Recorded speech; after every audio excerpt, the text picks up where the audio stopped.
नमस्कार। आज की इस कक्षा में हम फणीश्वर नाथ रेणु द्वारा रचित कहानी लाल पान की बेगम में ग्रामीण परिवेश एवं आंचलिकता विषय पर चर्चा करेंगे।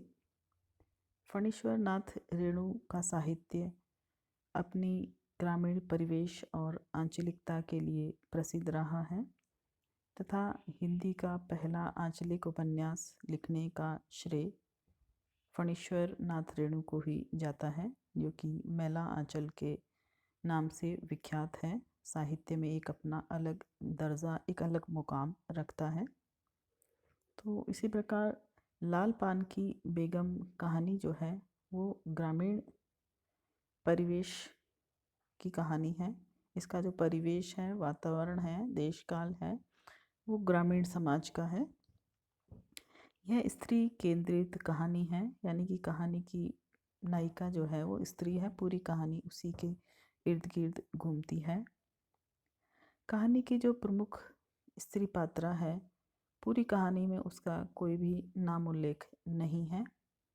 उसको पूरी कहानी में उसके अपने नाम से कोई नहीं पुकारता, बल्कि वह बिरजू की माँ से नाम से संबोधित होती है,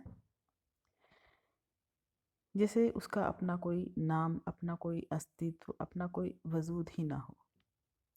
ऐसा लेखक ने इसलिए किया है क्योंकि हमारे यहाँ के ग्रामीण परिवेश और वातावरण में विवाहित स्त्री को उसके बच्चों के नाम के साथ में माँ शब्द लगाकर ही पुकारने की प्रथा है।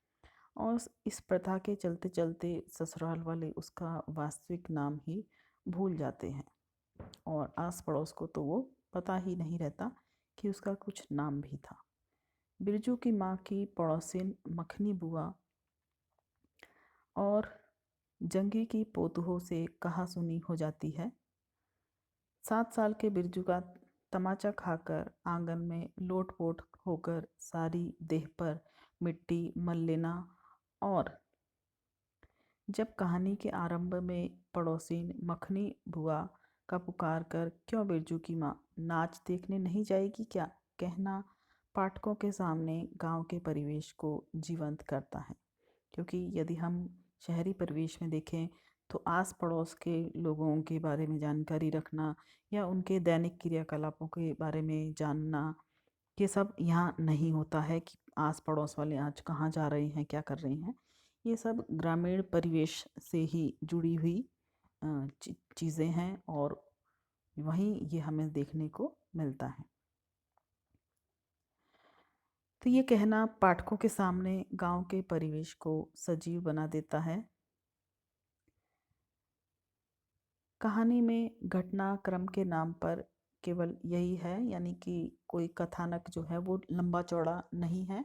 केवल बिरजू की माँ की जो इच्छा है मेले जाने की, उसी पर ये पूरा घटनाक्रम आधारित है। कोई बहुत अधिक घटनाएं इसमें घटित नहीं होती हैं। 8 दिन पहले से ही बिरजू के पिता ने बिरजू की माँ को बैलगाड़ी में बिठाकर बलरामपुर का नाच दिखाने का वादा किया हुआ है।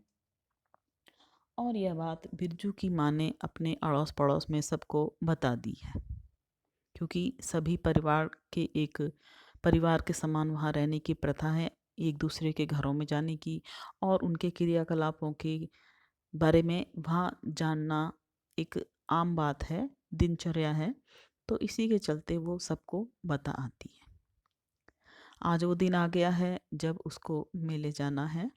सुबह से ही बिरजू की माँ इस तैयारी में लगी हुई है, लेकिन बिरजू के पिता बैलगाड़ी लाने में देर कर देते हैं। तो बिरजू की माँ परेशान होकर पति को तरह तरह के ताने उलाहने देती है और अपने जीवन के छोटे मोटे अभावों के लिए बिरजू के पिता को कोसती है।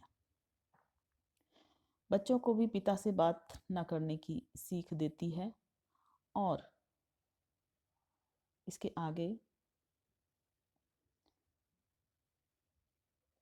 बिरजू की माँ को जाने के लिए मना लेना, यानी कि कहानी में आगे सभी मनमुटावों को दूर करके बिरजू की माँ को उसका पति मना लेता है और बिरजू की माँ का सब मन मुटाव भूल सबको गाड़ी में बिठाकर नाच दिखाने के लिए ले जाना, ये बातें ऐसी हैं जो ग्रामीण जीवन को और उसके यथार्थ को जोड़ती हैं। छोटी छोटी बातों पे लड़ाई झगड़े करना और दूसरे ही पल उसको भूलकर पुनः पहले की तरह आत्मीय हो जाना, ये ग्रामीण परिवेश का यथार्थ है और लेखक ने इसी को बड़ी खूबसूरती के साथ इस कहानी में उकेरा है।